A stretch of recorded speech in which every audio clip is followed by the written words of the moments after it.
And now, Erin, there's been lots of information coming out of the inquiry as it's gone along its week, like it has, week in and week out. But this latest developing piece of information has been a long time coming, hasn't it?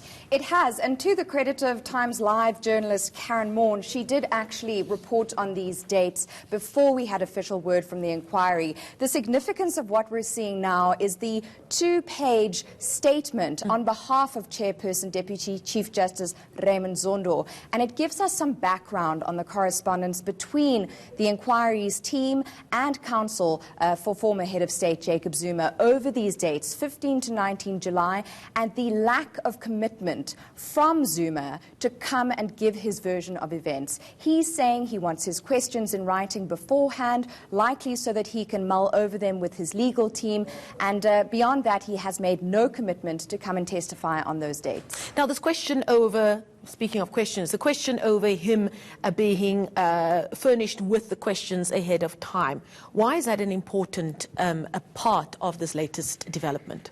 Well, for one thing, the rules and regulations don't have a provision for that. What the rules and regulations do indicate is that anyone who is named and may be implicated in a witness's evidence must be furnished with the segments of that witness's evidence or statement that name the person who's implicated or potentially implicated. They then have right of reply. They have an opportunity to communicate with the Commission after getting that Rule 3.3 notice and letting them know where they perceive they're implicated, what their argument is in response. It must be more than a bare denial, and then they can apply, perhaps for the example, the right to cross-examine. And we know the former president has been named by witnesses at the Zondo Commission up until now. We do, although he time and again insists that he's not implicated in any of the evidence before Deputy Chief Justice Raymond Zondo. And that's where reading carefully the statement becomes rather interesting, because in the second paragraph there is a list of names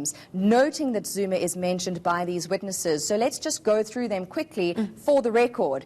Themba Maseko from GCIS, Feki Mentor, former ANC MP, Nhlanhla Nene, Praveen Gordon, Barbara Hogan, Nwako Ramatlori, Fikile Mbalula, and others have named the former president in their evidence. Forgive me for not going through all of their titles and former titles. And this is in the statement to say, these are the people who've named you, and these are the dates when we've marked down for you to appear. So only rightly he's been given that opportunity to come of his own free will to come and do that. Now that this statement is circulating, is this perhaps an opportunity for the Commission to, for want of a better phrase, turn the screws, as it were? Yes, it is flexing its gonads, as it were. If you look at paragraph 5, for instance, the wording here is quite firm.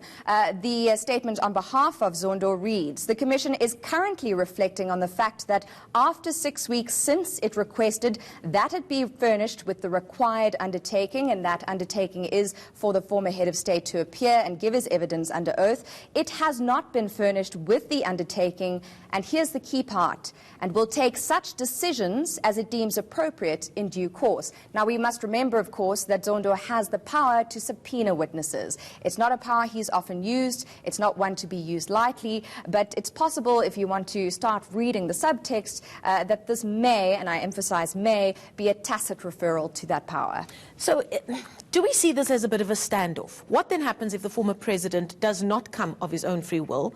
And if he is subpoenaed, does he have the choice not still to refuse being summoned to the Commission? And what could happen then? Oh, a standoff again. Here on one standoff, we could be facing another. To my knowledge, in law, if you're subpoenaed, you are obliged by law to appear. And the chair does have those powers in terms of the rules and regulations that oversee or kind of set up the framework for the Commission. But of course there is the possibility of filibustering. There is a possibility of a Stalingrad tactic here. You know, there is always... And we know the former president knows those tactics very well, don't we? He is well versed in Stalingrad tactics, one must say, particularly looking at his history in court.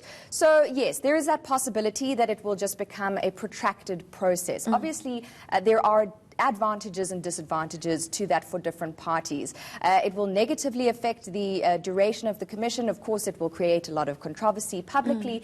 And in many ways, it's interesting that those who are likely or have been named at the state capture inquiry have not proactively elected to come forward. Because you could argue that as a legal tactic, there is some advantage to effectively taking over the reins and putting your version forward. Controlling the narrative, as it were. As it were. And yet that hasn't happened. In many cases, it's the whistleblowers, it's the often disgruntled former civil servants, people who felt aggrieved by what was going on, who've spoken out. And of course, there is a lot of speculation about the motives behind people's evidence. But in this case, you're right. Where we are at the moment is a standoff, and we may be in a standoff further down the line. And so far, no reply or reaction from those who act on behalf of the former president? Not that I've seen, and we will, of course, try and speak to counsel for the president, the former president, rather, and his counsel has been present at previous hearings of the state capture inquiry, and we have heard the commitment from counsel for former President Jacob Zuma that they are committed to the process, that they are cooperative in terms of the process. So in light of that, the 6-week stall is rather interesting. Oh, Erin Bates, thanks for keeping us updated. Keep track of those developments for us, and Erin Bates will be bringing us the very latest as we move into the afternoon.